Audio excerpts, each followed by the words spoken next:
The restaurant glowed like a jewel beneath the golden chandeliers, its air thick with laughter, music, and the scent of roasted garlic and fine wine. It was the kind of night where everyone dressed to be seen, where secrets hid behind designer smiles. Maya moved quietly between tables, balancing trays of pasta and champagne, her black uniform blending her into the background. She had learned to make herself invisible. It was the only way to survive in a place where the rich came to play and the staff were nothing more than shadows. Tonight, however, something felt different. Her coworkers were whispering more than usual, glancing toward the entrance every few seconds. Even the manager, usually calm, was nervously fixing his tie and checking the reservations list. Maya caught a fragment of conversation from the hostess stand. "He's coming." The Morelli table. The name struck a strange note in her chest. Dante Morelli. She had heard it before, whispered like a warning. Billionaire. Philanthropist. Rumored crime lord. A man people either feared or owed. When he finally entered, the atmosphere shifted as though gravity itself bent toward him. Tall, impeccably dressed, his expression unreadable, Dante moved through the restaurant like a storm disguised in a tailored suit. His dark eyes surveyed the room with an unsettling calm, as if he already knew every secret it held. Two men followed him closely, his bodyguards, silent and alert. The room, moments ago loud and carefree, dimmed into reverent quiet. Maya kept her head down, but curiosity tugged at her. When the manager pointed at her and said, "You're serving Mr. Morelli's table," her stomach clenched. She didn't argue. Arguing meant attention, and attention meant risk. She smoothed her apron, steadied her hands, and approached. "Good evening, sir," she said softly, placing the menus before them. Dante's eyes lifted to meet hers, and for a split second, she forgot how to breathe. His gaze was sharp but not cruel, curious, as though he was measuring her silence. She turned quickly away, her pulse drumming in her ears. As she moved between tables, Maya's instincts kept whispering warnings she couldn't explain. Something about the corner booth behind Dante's table drew her eye. 4 men sat there, dressed too casually for a restaurant this expensive.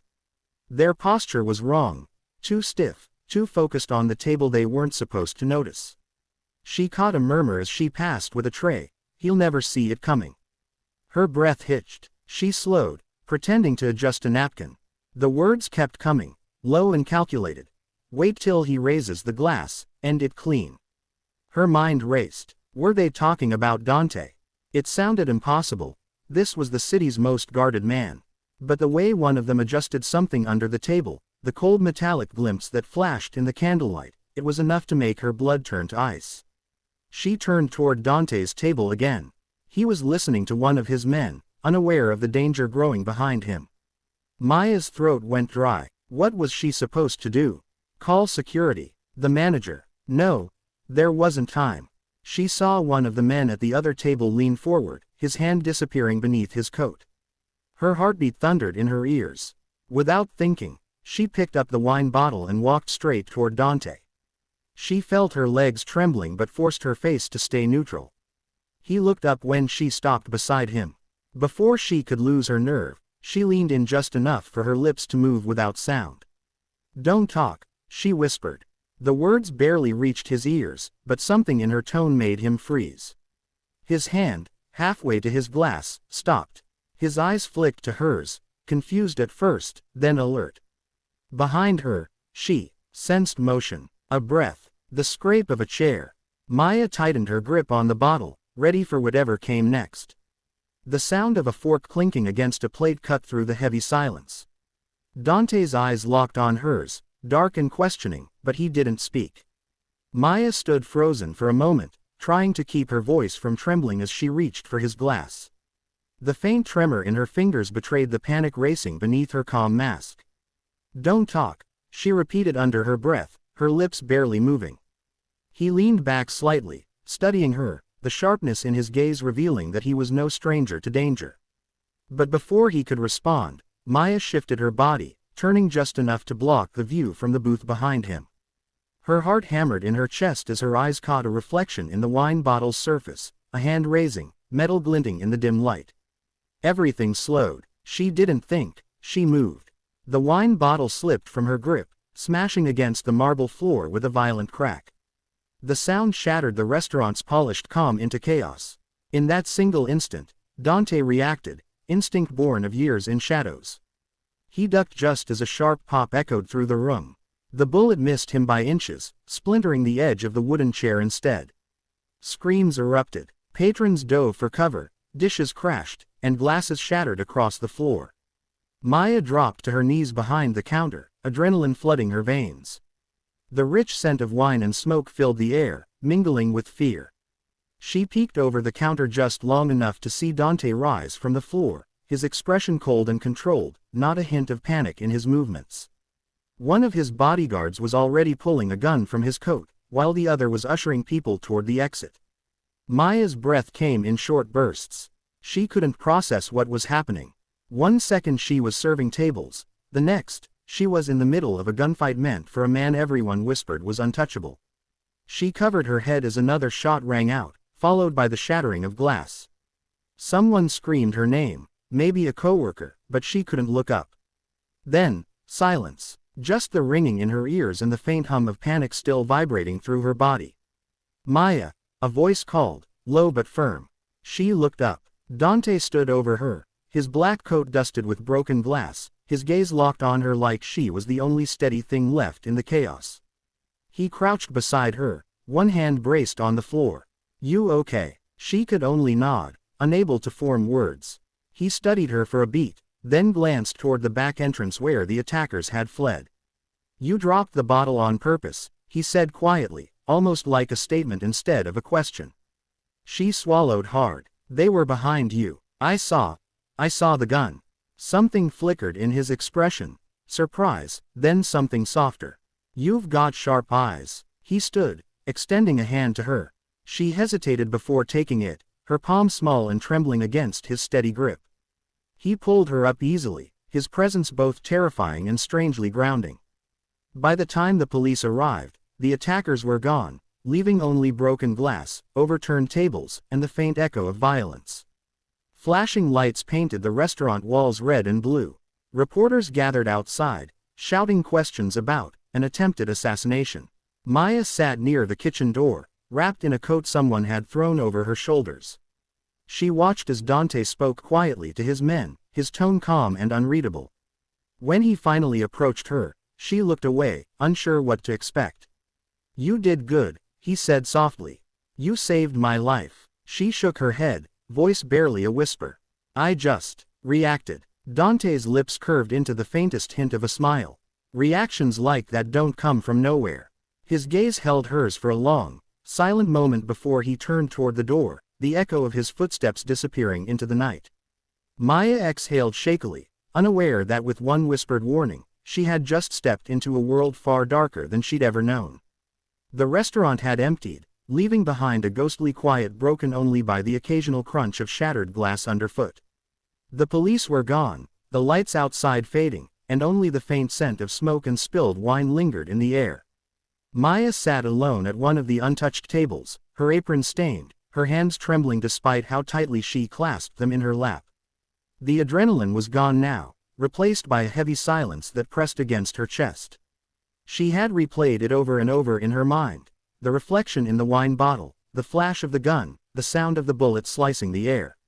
It felt unreal. She wasn't supposed to be in moments like this.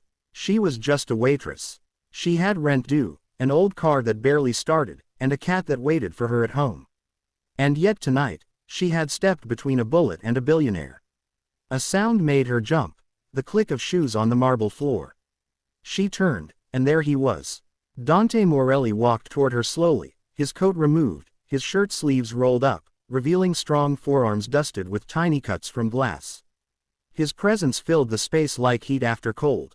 He didn't speak at first, just studied her with that unreadable expression. "You're still here," he said finally, voice low and smooth. "Most people would have run." Maya swallowed hard. "The police said I needed to wait." Statements. He gave a faint nod, his eyes not leaving her face. "That's not the only reason, though, is it?" She frowned. "What do you mean?" He moved closer, the weight of his gaze making it hard for her to breathe. "You saw them before they acted. You told me not to talk." That wasn't luck. Maya shook her head quickly. I overheard something. They were whispering about you, about ending it tonight. I didn't even think. I just reacted. He finished for her, echoing his words from earlier.